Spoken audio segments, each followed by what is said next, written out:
Ok. Então, se não me engano, a gente tinha parado nesse exercício aí. Acho que a gente resolveu ele. Uma daqueles que cai em sistema a gente fez, né? Para achar tensão e aceleração, achamos.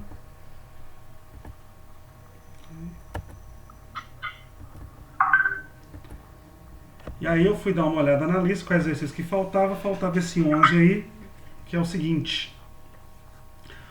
Um bombeiro que pesa aí 712 newtons escorrega por um poste vertical com uma aceleração constante de 3 metros por segundo ao quadrado, dirigida para baixo.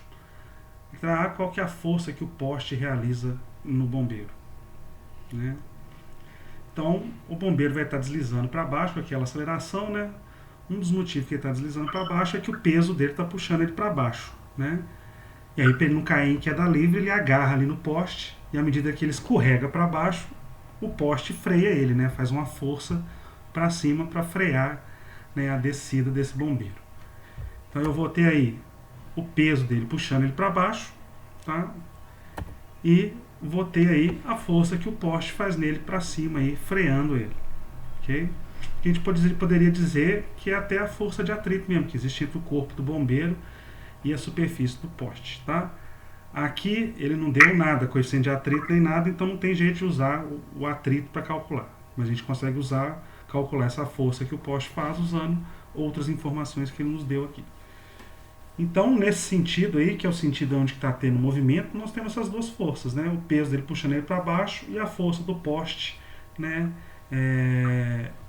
Puxando, segurando ele para cima ali, né?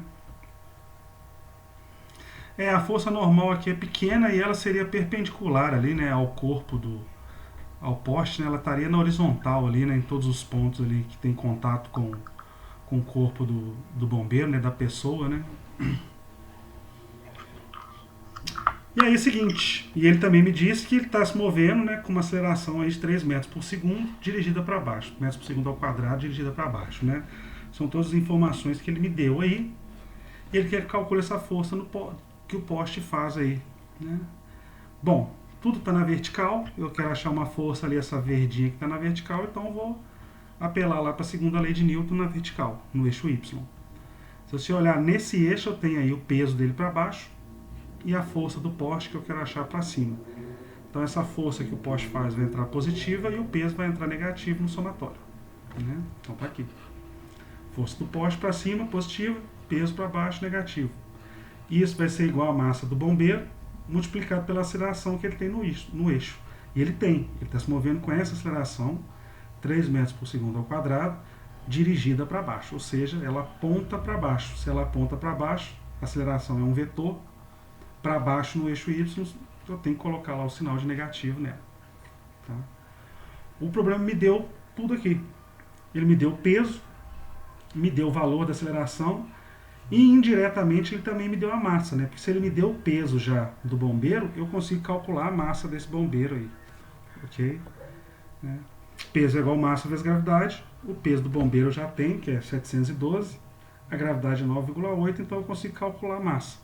Só passar o 9,8 dividindo lá o peso, você vai ver que a massa dele aí, arredondando, 72,65 quilos. Então tem tudo aí para substituir essa fórmula e tentar encontrar a força que o poste está fazendo para frear esse cara aí, né, para cima, né? Então substituindo 712 no lugar do peso, a massa 72,65 e a aceleração, o problema me deu 3 metros por segundo ao quadrado. Multiplicando aqui desse lado, do direito, e passando esse 712 que está negativo para o outro lado, né, isolando aqui a força do poste, 712 está negativo, vai para o outro lado vai ficar positivo. Então essa multiplicação aqui de 72,65 vezes menos 3 vai dar aí menos 217,95. Deixa eu conferir se eu fiz a conta certa, porque eu tenho errado várias vezes essas continhas. 217,95, está certo. E o 712 estava negativo, foi para o outro lado positivo. Então, somando aqui, menos 217,95 mais 712, né, isso aí vai dar aí 494,05 newtons positivos. Essa é a força que o poste está fazendo aí no sentido contrário ao movimento de deslizar aí do bombeiro, ok? Essa força do poste eu posso encarar ela como sendo aí a força de atrito calculada de uma outra forma aqui, que eu tenho outros dados. Se eu tivesse aqui o coeficiente de atrito, tivesse alguma forma de calcular a força normal, talvez pudesse usar aí a força, as expressões de força de atrito para chegar nesse mesmo valor de força aqui. Okay? Belezinha? Então esse aqui é o exercício 11 que faltava. É meio que um exercício que mistura aí forças especiais, né, tipo a força peso, com forças genéricas, né, que podem ser qualquer força, né. E aí nós usamos a segunda lei, fizemos tratamento vetorial, né, okay? E chegamos aí na força que o poste está fazendo aí, contrário ao movimento de descida do bombeiro, tá? E o último exercício, que a gente não tinha feito ainda, é o exercício 21, que é um exercício de força de atrito, e não foi a intenção minha deixar esse exercício por último, acabou acontecendo. Tá? Como a gente viu, a força de atrito é uma força que não é mais uma força que entra no sistema. Né? Forças que já estão lá no sistema podem fazer e vão fazer o papel de força de atrito. Okay? Força centrípeta, perdão. Okay? Então pode ser anormal, pode ser o peso, pode ser força de atrito, pode ser força gravitacional, qualquer uma. Né, pode fazer o papel de força, né, centrípeta. Okay? Então vamos lá. Esse exercício aqui já foi um problema que caiu numa prova, na prova modular. Antes a modular chamava integradora, tá? Que é a prova lá no final do semestre. Lá. É o seguinte, em condições normais é praticamente impossível percorrer uma pista curva coberta de gelo devido à ausência quase total de atrito. Ainda mais se você for fazer curva, né? Entretanto, professor, sim. Você já, é o primeiro exercício que o senhor está corrigindo ou o senhor já corrigiu mais? Porque agora que eu consegui entrar, porque segundo. O Lattes não estava com o link disponível. É o segundo. Tá. Eu fiz antes o 11. Okay. Beleza? E aí, seguinte, deixa eu ver. Em condições normais, é praticamente impossível percorrer uma pista curva coberta de gelo devido à ausência quase total de atrito. Você não vai conseguir fazer curva se não tiver atrito. Entretanto, em uma pista sobreelevada, com a margem externa mais elevada que a margem interna, né, tipo aqui, né, a pista está inclinada, né, para dentro, né, isso é possível, independentemente da existência de atrito. Essa arquitetura é muito utilizada em pistas construídas para as Olimpíadas de Inverno, por exemplo. Né? Na figura abaixo, uma pista curva de 30 metros de raio, coberta de gelo, atrito dispersível, é sobreelevada de um ângulo θ. Então essa pista aqui é uma pista curva, que ela está sobreelevada, né, elevada. Né? Essa inclinação externa aqui é maior que a inclinação interna. Né? O raio da pista aqui é de 30 metros e não tem atrito. Tá? Determine o valor de θ para que um carro possa percorrer a pista com uma velocidade máxima de 40 km por hora. Então, ele quer saber qual que é esse ângulo de inclinação aqui. Você tem que construir a pista, né, para que um carro consiga fazer a curva nela, né, mesmo que não exista atrito. Okay? Só que tipo aquelas pistas inclinadas de bicicleta, né? Aqueles autódromos lá de bicicleta, que a pista é inclinada, né? A parte externa é mais alta que a parte interna. Okay? Então ele quer saber essa inclinação. Tá? E aí o cara está fazendo a curva, imagina que esse carrinho aí está saindo aí da tela do computador, do seu celular, e dando a volta e entrando de novo pela tela. Tá? Então o desenho que eu fiz aqui é esse desenho aqui, só que um pouco maior. Tá? Então aqui, bloquinho vermelho é o carrinho. Tá? Aqui é a pista que está inclinada, que aqui estava com essa inclinação aqui, e aqui é o ângulo θ. Esse aqui é o raio da pista. Tá? Ele está fazendo a curva, imagina que esse bloquinho aí está saindo da sua tela, vai dar a volta e entrar na tela lá do outro lado. Okay? Esse aqui é o raio da curva. Tá? E ele está vindo aí na sua direção aí com uma velocidade de 40 km por hora. Tá? Então ele quer que a gente calcule essa inclinação. Bom, esse cara vai estar fazendo uma curva, vai estar dando uma volta aí. Então, se está fazendo curva, tem que ter força centrípeta. E se tem força centrípeta, tem aceleração centrípeta. Tá? E aí você tem que lembrar que a aceleração centrípeta sempre aponta para o centro da trajetória, o centro da curva. Né? Bom, então é um problema com curva. Eu sei que tem força centrípeta, mas a gente começa resolvendo esses problemas da mesma forma que a gente resolve os outros. Primeiro eu vou ver quais as forças estão atuando nesse corpo aí. Né? Então, como ele tem massa, apesar do problema não ter me dado a massa dele, ele tem massa, ele tem que ter massa. Então vai ter o peso atuando nele, e o peso sempre puxa os corpos diretamente para baixo. Ele está sobre a pista é uma superfície, ela vai exercer uma força normal nele, tá? E a normal tem que ser sempre perpendicular à superfície. Tá? Então está aqui a normal, está atuando no carro, e ela faz 90 graus aqui com a superfície, com essa superfície. Né? Bom, não tem atrito, o problema falou que não tem atrito, justamente por isso que eles elevaram a pista, inclinaram a pista, para que o cara conseguisse fazer a curva mesmo sem ter atrito. Tá? Então, se não tem atrito, as forças que estão atuando nesse corpo aí são essas duas. É a normal naquele sentido e o peso aí diretamente para baixo. E como é força centrípeta, esse cara está fazendo uma curva, tá? Ele está saindo da tela aí e vai entrar do outro lado. Né? A velocidade ele está apontando para você. O centro da curva esse aqui é o raio da curva. Né? Então, a aceleração centrípeta tem que apontar aí para o centro dela. Tem que apontar na mesma direção do raio. Tá aí a aceleração centrípeta. Tá? Bom, próximo passo, já sei onde estão as forças. Já sei que a aceleração centrípeta está apontando ali para o centro da curva. Eu vou desenhar meus eixos. Tá? O eixo X e o eixo Y. E aí, a manha é sempre tentar desenhar os eixos de forma que você tenha que decompor o menor número de vetores. Ok? Então aqui nesse caso eu vou desenhar meu eixo X e Y do jeito convencional mesmo. Porque se eu olhar do jeito convencional, o peso está apontando verticalmente para baixo e a aceleração centrípeta está apontando aqui para o centro da curva, que eu posso chamar isso aqui também de eixo X. Então esses dois vetores aqui são paralelos, perpendiculares, os dois ficam em cima do eixo. Não vou precisar decompor nenhum dos dois. Mas a normal fica fora. Sim. Deixa eu só perguntar.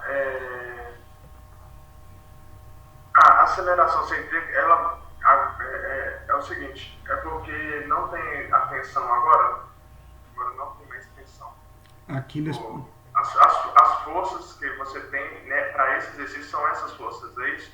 Normal e peso, sim. Normal e peso. Quando vem questão de força centrípeta, quando eu tiver esse exercício de força centrípeta, eu tenho que olhar só esses dois tipos de força, que é a normal e a peso, e a aceleração centrípeta, é isso? Não. Vai depender... É porque eu não vi a segunda aula do senhor, a parte da outra aula, não teve como eu ver. Não, Aí só por isso que eu estou te perguntando. Não, depende do problema. Aqui, né, as duas forças que estão atuando no corpo são a normal e o peso. E ele está fazendo curva. Né? Se está fazendo curva, vai ter aceleração centrípeta, vai ter força centrípeta. Tá? Se tivesse reta, não ia ter, não? Não ia ter. Se ele não estivesse fazendo curva, não tinha força centrípeta, não tinha aceleração centrípeta. Tá? Poderia ainda ter a normal e o peso atuando nesse corpo. Tá?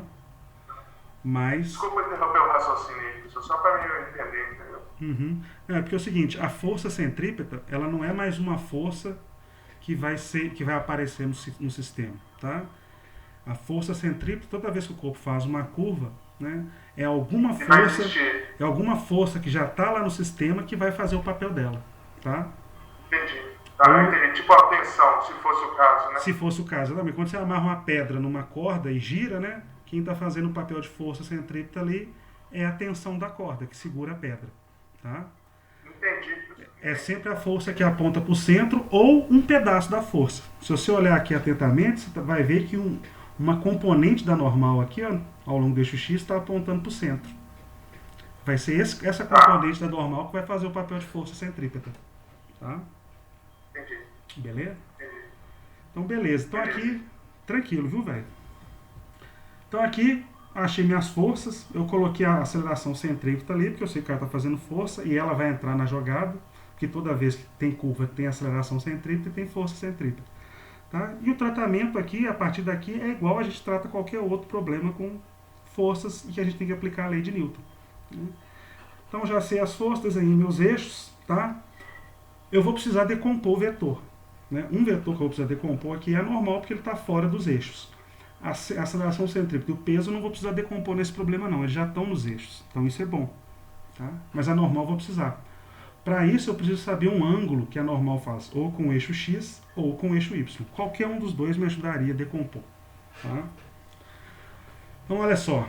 Só que você tem que pensar o seguinte, esse problema ele já está me pedindo ângulo. Ele não me deu o valor desse ângulo, ele não me deu o valor da inclinação da pista. Aliás, ele quer saber essa inclinação, para o cara conseguir fazer a curva. Tá? De quanto que eu tenho que inclinar a pista para um carro conseguir fazer a curva ali na ausência de atrito. Okay? Então veja bem, se você olhar aqui, esse ângulo que ele está pedindo. Mas olha aqui, essa linha horizontal aqui, aqui eu tenho o eixo X. Tá? E essa linha horizontal aqui, eles são paralelos. Tá? Então se você vê aqui, ó, se aqui vale θ esse ângulo, essa parte de fora aqui, ó, também vai valer θ, é o mesmo ângulo. Tá? Eles são alternos internos aí. Esse aqui vale θ, a parte de fora aqui também vale θ. Okay? Mas mesmo assim ainda não me ajudou porque eu não consegui chegar aqui na normal. Estou precisando de um ângulo para decompor a normal. Tá? E aí é o seguinte, eu não tenho valor de θ. Tá? Mas se você olhar a normal e a superfície aqui da pista, eu sei que a normal e a superfície da pista fazem 90 graus. Tá? Então o que eu vou fazer é o seguinte, esse ângulo aqui vale θ, esse outro pedaço aqui, eu vou dar um outro nome para ele, eu não sei quanto que vale também. Vou chamar isso de ângulo φ. Mas se você olhar atentamente aí, você vai ver aí, ó, como a normal tem que fazer 90 graus com a superfície, ou seja, esse ângulo aqui vale 90 graus, né? Então se você olhar, se eu somar esse ângulo vermelhinho, o φ, mais esse ângulo θ aqui, somando os dois, né, eu chego no ângulo de 90 graus. Então uma coisa que eu posso fazer para resolver esse problema aqui é o seguinte, o que eu vou fazer é, eu vou trabalhar aqui com esse ângulo φ, e depois para encontrar o ângulo θ é só usar essa relaçãozinha aqui. Então eu vou decompor a tensão usando esse ângulo, e depois eu consigo trocar usando essa relação aqui. Tá? Uma outra informação que eu já vou aproveitar daqui é, o problema já me deu a velocidade em quilômetros por hora. As equações elas só funcionam se a velocidade estiver em metros por segundo. Tá? E aqui, tipo, decoreba mesmo, a gente ainda não viu movimentos para a gente saber a razão disso, mas depois a gente vai ver. Eu preciso passar essa velocidade que está em quilômetro por hora para metro por segundo. Então 40 km por hora e eu quero passar para metros por segundo, toda vez que você tiver uma velocidade em quilômetro por hora, para passar ela para metro por segundo, é só dividir o valor por 3,6. 3,6? Isso. Então 40 km por hora, dividido por 3,6, isso vai me dar aí, me deu aí tipo 11.1, 11.11 metros por segundo, ok? Então já vou guardar esse valor, tá?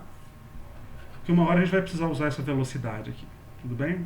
Então eu tenho minhas informações aqui, tenho essa propriedadezinha aqui, vou redesenhar esse sistema na próxima transparência lá, próximo slide, então tá aqui. Então o que eu tenho é o peso em cima do eixo Y, está decomposto, aceleração centrípeta em cima do eixo X, beleza. E a normal fazendo esse ângulo φ com o eixo X. Tá?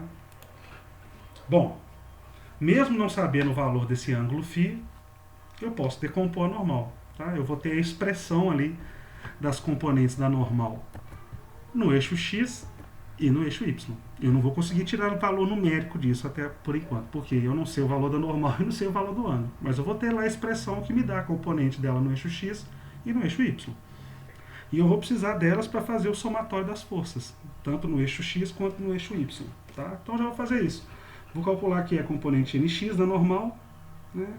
Se você olhar, esse ângulo aqui, φ, é o ângulo que o vetor faz com o eixo X, com o semi-eixo X positivo. Né? Ele já é o ângulo corretamente medido. Tá? Então eu posso usar aí né, para calcular a componente em x, o valor, tamanho do vetor que eu estou decompondo, que é o valor da normal, vezes o cosseno daquele ângulo. Eu não consigo chegar em valor numérico, porque eu não conheço nem o valor da normal, nem o valor do ângulo φ. Então, a componente em x, a normal, fica sendo essa expressão aqui mesmo. Tá? A mesma coisa vai acontecer para a componente em y. Vai ser a normal, tamanho dela, vezes o seno de φ, uma vez que ele é o ângulo corretamente medido, mesmo não sabendo o valor dele. Okay? Vai ser uma expressão mesmo. Eu vou ter que carregar esses caras aqui por enquanto. Ok? Bom. Então eu tenho várias informações aqui, já converti a velocidade. Agora, o que eu vou ter que fazer é o somatório das forças. Eu estou tentando achar esse ângulo φ, porque achando esse ângulo φ, eu acho lá o ângulo θ. Tá? Então eu vou fazer o somatório das forças. E aí pode ser o somatório das forças em qualquer eixo aí, porque nos dois eixos vai aparecer o ângulo mesmo. Tá? Então qualquer um desses que eu começar, né, eu vou ver até onde eu ando nesse eixo. Então eu vou começar com o eixo x mesmo, vou ser tradicional. Então, vou fazer o somatório das forças no eixo x. Vou olhar só para as forças que estão lá no eixo x. Tá? Se você olhar aqui no eixo x, a única força que está no eixo x é a componente em x da normal, que eu chamei aqui de nx. Força só tem ela, tá? E ela está apontando para a direita. Tá? E no eixo x está a aceleração centrípeta. Tá? E tem que estar. Né? Então, a aceleração aqui eu já sei que é a centrípeta, okay? Que aqui coincide aí com o raio lá da curvatura. Okay? Então, substituindo aqui, somatório das forças para esse cara no eixo x se resume a componente normal no eixo x, que tem esse valor aqui, n cosseno de φ. Isso vai ser igual a massa dele vezes a aceleração centrípeta, que também no eixo x aponta para a direita. Então, por isso que aqui está positivo e aqui está positivo. Tá? Bom, eu vou substituir aqui, então, nessa expressão, o valor decomposto de nx. Essa componente vale n cosseno de φ. Tá? E isso é igual a massa vezes a aceleração centrípeta. E vou colocar aqui no lugar da aceleração centrípeta a expressão dela. A expressão para calcular a aceleração centrípeta é a velocidade ao quadrado do corpo dividido pelo raio da curva que ele está fazendo. Então é isso que eu vou colocar aqui no próximo passo. Tá? Então a aceleração centrípeta significa velocidade do corpo ao quadrado dividido pelo raio da curva. Então foi isso que eu fiz daqui para cá. E aí eu cheguei nessa expressão. Tá? Algumas coisas nessa expressão eu tenho. Tá? Eu tenho a velocidade que ele me deu, 40 km por hora, que eu converti para 11,11 metros por segundo. E ele também me deu o raio da curva. Tá? O raio da curva ali no enunciado me diz que são 30 metros. Então eu até posso substituir aqui. Não sei se eu substituir já, mas eu até posso. Tá? Substituir. Okay? São essas as duas coisas que eu conheço dessa equação. Eu até deixei aqui porque depois a gente faz a conta. Tá? Bom, a massa o problema não me deu, o ângulo ele não me deu e a normal também eu não tenho ainda. E eu não consigo calcular com essa expressão. Então eu vou ter que guardar aqui. Então eu fiz o somatório das forças em x, cheguei nessa equação, daqui eu não saio. Eu posso até fazer essa continha aqui, mas eu não vou muito além dela não. Tá? E a gente vai fazer ela daqui a pouco. Bom, o somatório das forças em x me levou até aqui, então agora eu vou ter que ir para o somatório das forças em y. Tá? Então vamos para o somatório das forças em y. Eu vou olhar para as forças que estão aqui no eixo y nesse somatório. Então eu tenho a componente em y da normal apontando para cima e o peso apontando para baixo. Deixa eu pegar o raio, o colorante deu, que é 30? Deu, no enunciado deu 30 metros. Beleza, bacana. Beleza? Beleza? Obrigado. E aí, vou fazer o somatório das forças em y. Olhando só no eixo y, tem duas forças. A componente y da normal para cima, vai entrar positivo no somatório, e o peso apontando para baixo, que vai entrar negativo. Tá? E no eixo y, ele não se move. Se ele não se move no eixo y, ele não tem aceleração naquele eixo. Então, se a aceleração é zero, zero lado direito dessa equação aqui toda. Então, aqui no somatório das forças em y, eu vou chegar numa equação menorzinha, ainda bem. Tá? Substituindo as coisas que eu tenho aqui, né? Ou já onde o ny é a componente em y da normal, vale n seno de φ, coloquei aqui, e peso vale massa vezes gravidade. Tá? Então o que eu devo ter feito aqui, eu acho que eu devo ter passado esse menos mg para o outro lado. Okay? E aí, substituo. A única coisa que eu sei aí é a gravidade. Tá?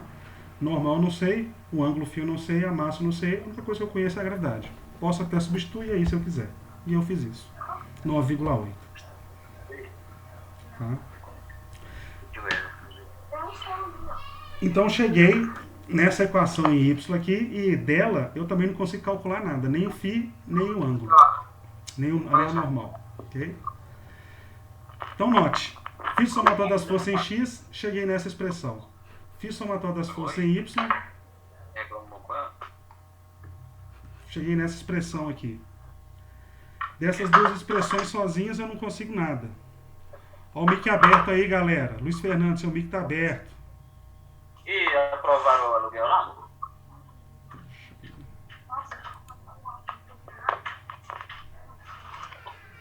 Luiz Fernando, seu microfone está aberto, Luiz Fernando. Desculpa aí. Tranquilo. Fiz o somatório das forças em x, cheguei nessa equação que eu não consigo calcular nem o φ, nem a normal sozinho, mesma coisa em y. Cheguei nessa equação, não consigo calcular a normal, nem o ângulo φ aqui só com ela. Então o que eu vou ter aqui de novo?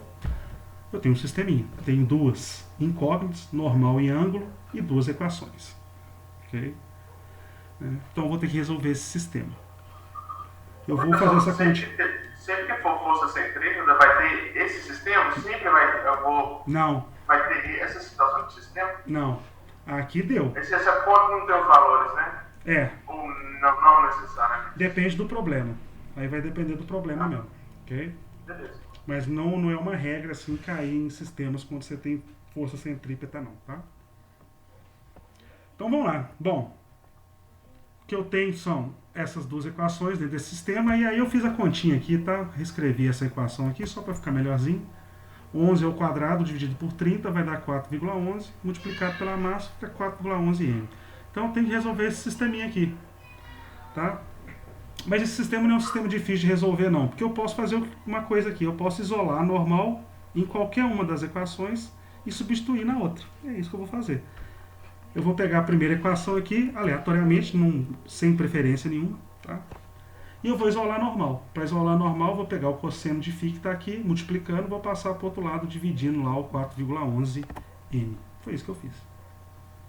E aí eu vou pegar o valor da normal, esse 4,11 m dividido por cosseno de φ, e vou substituir na segunda equação no lugar do n.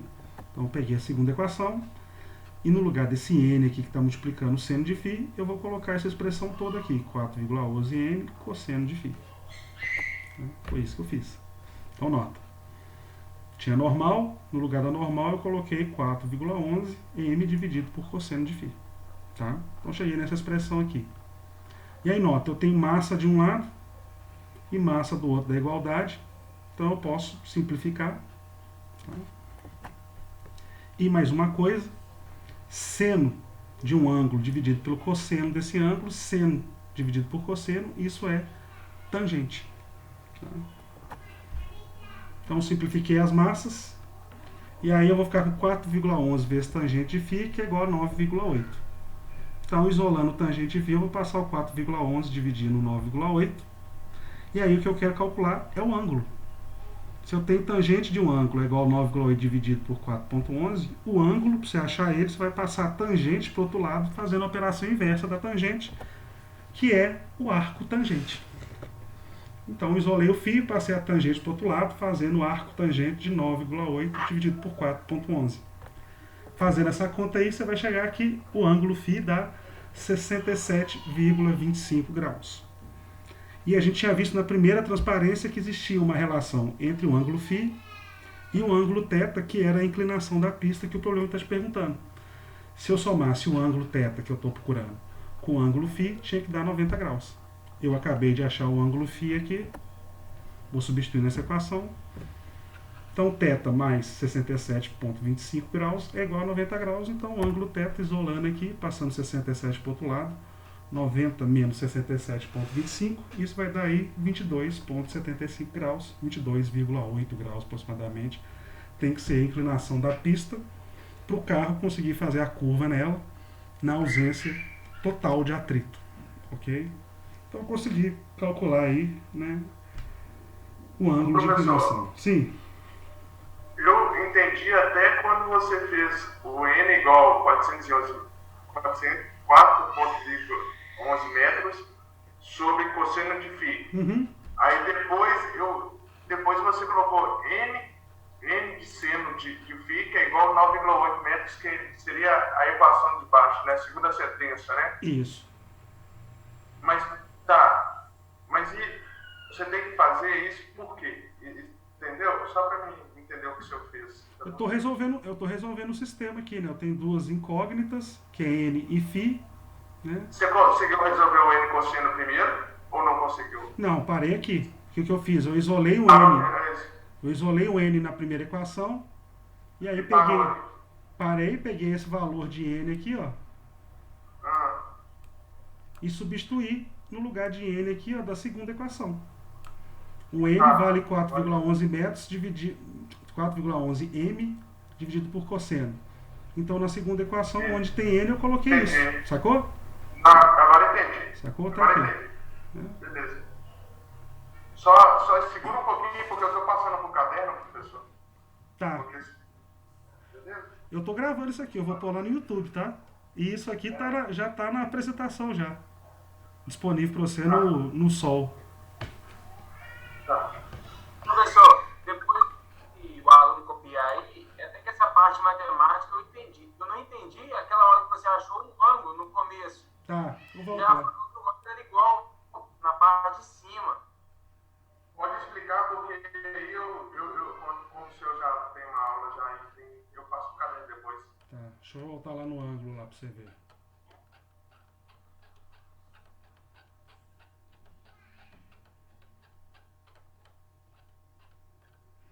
Aqui, deixa eu pegar e fazer uma retinha aqui. Aí, ó, Uhum. falou que esse ângulo de baixo é igual ao de cima já. Só nota aqui, ó. Aqui, ó. Vou desenhar aqui uma retinha aqui coincidindo com a horizontal aqui, tá? Então nota, eu tenho essas duas retas aqui, né, paralelas, tá? Esse eixo aqui e esse eixo aqui, são paralelos, né? E aí imagina, eu tenho essa reta aqui, ó, cortando os dois ao mesmo tempo, né? Então ela faz isso com o mesmo ângulo, tá? Então nota, se aqui, ó, é θ, né? Esse cara aqui vale θ, esse ângulo aqui vale θ, ok?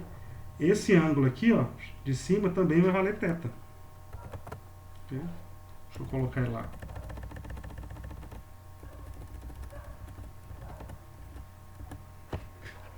Esse aí de cima eu entendi agora, mas aí é igual de baixo, então? Esse ângulo, isso aqui é θ, né? O ângulo que está na frente dele também vale θ. Você tem duas retas, elas cortam uma outra, né? Então eu tenho essa reta aqui e essa reta aqui. Elas estão se cruzando nesse ponto, né? Eu tenho esse ângulo aqui, o ângulo da frente dele também vale θ. Ok? É igual. Trazendo para número. Isso. E uma reta cortando o eixo X.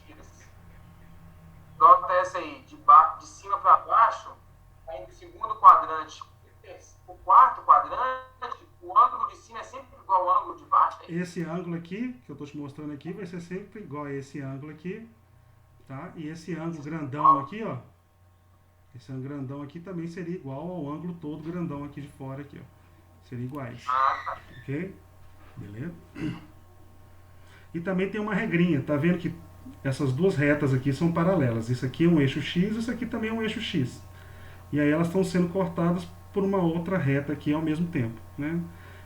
Se esse ângulo aqui vale θ, esse ângulo interno, o outro ângulo aqui do outro lado também vai ser igual a ele. Isso aqui é uma propriedade aí que chama ângulos internos alternos. Ok? Você vê, esse cara aqui está do lado de dentro, desse lado, e esse carinha aqui também está do lado de dentro, só que do outro lado. Lados alternados, né? Só que ângulos internos. Tá? Então eles são iguais. Okay? E aqui são concorrentes. Os concorrentes são sempre iguais. Né? É o espelho, né? Como se estivesse olhando no espelho aqui. Okay? Deixa eu só tirar esse cara aqui para não embolar aqui. E aí, eu usei só uma estratégia, né? Porque eu poderia fazer mais alguns malabarismos aqui para fazer esse teto aparecer em outro lugar aqui. Mas eu preferi parar por aqui, ele chegasse aqui, porque aqui eu já sabia que aqui, ó, a normal com a superfície aqui, esse ângulo aqui é 90 graus, esse ângulo todo, né? Então o teto é um pedaço dele. Então o teto está lá dentro dos 90 graus que a normal faz com a superfície. Então o que eu fiz, eu usei eu inventei um outro ângulo aqui que eu chamei de φ. E eu sei que se eu somar esse ângulo φ com o ângulo teto dá 90 graus. E outra coisa, outra vantagem é que eu posso usar esse ângulo φ para decompor a normal, já que ele vai ser o ângulo que a normal vai estar fazendo com o eixo x. Tá? E aqui um probleminha interessante que eu acho que foi um dos únicos problemas que a gente decompôs a normal, né? Nos outros, na maioria dos casos, a normal a gente colocava ela em cima de um eixo e não decompunha. Aqui a gente teve que decompor ela.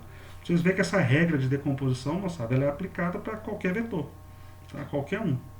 E nesse problema interessante aqui é que a normal, um pedaço dela, a componente em x da normal é que fez o papel aí de força centrípeta. Deixa eu olhar aqui na segunda transparência para vocês verem.